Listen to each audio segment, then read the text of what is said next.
بسم الله الرحمن الرحيم. السلام عليكم ورحمة الله وبركاته. أهلا بيكم حبايبي. يا رب تكونوا بخير إن شاء الله. النهاردة كده هتشرف بيكم في قناتي الجديدة. يا رب يا رب تكون فتحة خير عليا إن شاء الله، ويوصلكم مني كل جديد. يلا بينا نسمي الله كده ونبدأ فيديو حلو أوي مع بعض. أولا شوفوا بس يعني صينية المانجا بالجلاش دي الحلوة دي، وشوفوا الجلاش شكله ايه. مورق وحلو خالص اهو. هنوريكم عملناها ازاي دلوقتي بأسهل طريقة وأسهل طعمها حلو ومكوناتها سهلة وجميلة وهتعمليها إن شاء الله. والمانجا كتيرة في السوق وكلنا خزنا المانجا، والمانجا رخصت شوية يعني، لأن كله خزن مانجا. وهي الوقت إيه الحقيقة هي دوب كده، وبعدين في الحر ده كده مرطبة وحلوة. إن شاء الله هتعجبكم الطريقة دي، مكوناتها سهلة وبسيطة. أولا جبت لفة جلاش، نكمل بس بقيت عشان اوريكم بس انها يعني حلوه، تحس انها جوسي كده، بترطب على القلب كده لانها ساقعه وحلوه. تمام كده. مكوناتها ايه؟ لفه جلاش ومنجتين اتنين، وكلنا بنشتري الحاجات دي. الجلاش بيبقى بنشتريه على طول، وكل حاجه موجوده ان شاء الله. تمام كده. جبنا لفه جلاش، هاتي لفه جلاش. تمام. وقطعيها، يعني لفه الجلاش ب20 جنيه، انا جايبها ب18. وقطعيها بالشكل ده كده، تقطيع عشوائي يعني ملهاش انك تقطعها بالشكل ده ولا بالشكل ده. تقطعها عشوائي كده، حلقات كده، نفس الشكل ده كده. بعدين تجيبي صينيه اهي، اي صينيه، اديناها سمنه. المهم النتيجه في الاخر تحفه، رائعه روعه. حطي بقى، رصي بقى فيها الجلاش اللي قطعتيه كده بنفس الشكل ده كده اهو، بالسكين. تقطعي الجلاش بالسكين. تمام. هتجيبي بقى ترش عليه بقيه السمنه كده، عشان ايه؟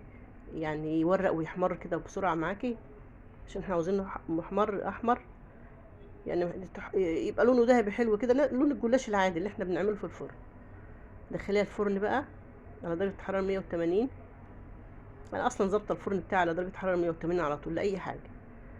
بعد كده تجيبي منجتين بقى، منجايه دي نعومي، واحده زبديه كمان، او اي نوع مانجا. بس النعومي بتبقى ايه؟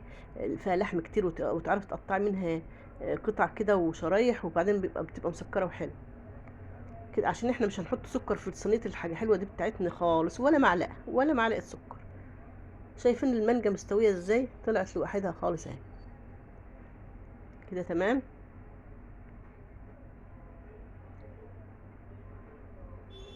اهو. قطعها بقى شرايح، وقطعها مكعبات. تمام اهو، بمنتهى السهوله بتطلع معاكي مكعبات وشرايح. دي لتزويق التورت والحاجات الجميله دي.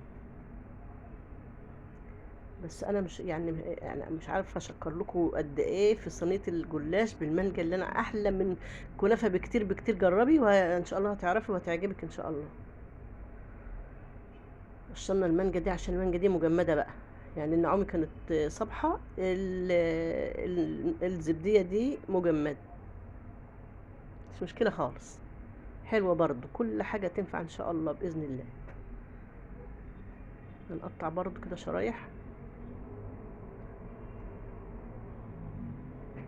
كده. خلصنا تقطيع المانجا بقى، هنيجي بقى على الخلاط ونجيب ونحط فيه حب شويه، يعني ايه، شويه من المانجا اللي احنا قطعناها دي، اللي هي البواقي بتاعتها حتى كمان، مش ممكن تحطها في الخلاط تعملها بيوريه من غير اي حاجه خالص، لا ميه ولا لبن ولا سكر ولا اي حاجه خالص. طلعت بالشكل ده كده، عشان احنا هنحطها في الكريم شانتيه بقى. ايوه، جبنا بقى الكريم شانتيه بقى ايه، يعني طلع قليل عندي شويه، وكان عندي كريم باستري، قمت حطيت الكريم الباتسير كريم يعني، او باستري كريم، او كريم باتسير، على الكريم شانتيه اللي عندي.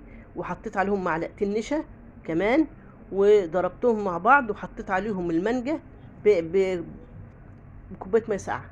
طبعا ما ياخد معاك الميه زي ما بتعمل الكريم الشانتيه عادي خالص خالص خالص. شايفين بقى طلعت الجلاش حلو ازاي ولونه ذهبي وحلو ازاي، ومن غير ما تسقيه شربات ولا عسل ولا اي حاجه. لو عاوزه تسقيه عسل عادي، شربات يعني الكنافه يعني والحاجات دي ممكن تسقيه بقى على بسيط قوي، لان انا مش عاوز، انا هكتفي بسكر الكنافه قصدي بسكر المانجا بس، مش عاوز احط فيه اي سكريات خالص، كفايه انا مستكفيه بسكر بحلاوه المانجا بس، وخلاه كان حلو جدا وجميل. كده بقى حطينا الكريمه اللي احنا ضربناها اللي هي كريم شانتيه مع الباتيسير الكريم باتيسير ومعلقتين نشا عشان نزود الكميه. بعد كده بقى ايه، حطينا المانجا اللي احنا قطعناها قطع وقطعناها شرايح نفس الشكل ده كده، يعني وجه كده شرايح ووجه قطع. المهم طعمها كان تحفه تحفه ومرطبه قوي وحلوه وجميله، ان شاء الله هتعجبكم. تمام. لو وصلتوا معانا لحد كده يا جماعه حطوا لنا لايك واشتراك للفيديو يا جماعه لو سمحتوا. تمام كده. عاوزه تحطي بقى في الوقت ده باكو جيلي مانجا، تعمليه في كوبايه ميه سخنه وتسيبيه يبرد يدفى يعني يهدى بس من الدخان وترشيه عليها كده، بيه برضه حلوه جميله. بس هي انا استكفيت بكده، انا ما كانش عندي، بس هو كده كانت اجمل كمان. قطعه المانجا بتاعتها حلوه كده، ديكور بقى كده عنب ولا حاجه اي حاجه، هي كده كده في كلتا الحالات تحفه. تمام. يا رب تعجبكم ان شاء الله، وشكرا لمتابعتكم الفيديو، واستنوني في فيديو جديد ان شاء الله. يا جماعه حاجه كده حاجه خيال، طعمها حلو قوي. شكرا لمتابعتكم الفيديو.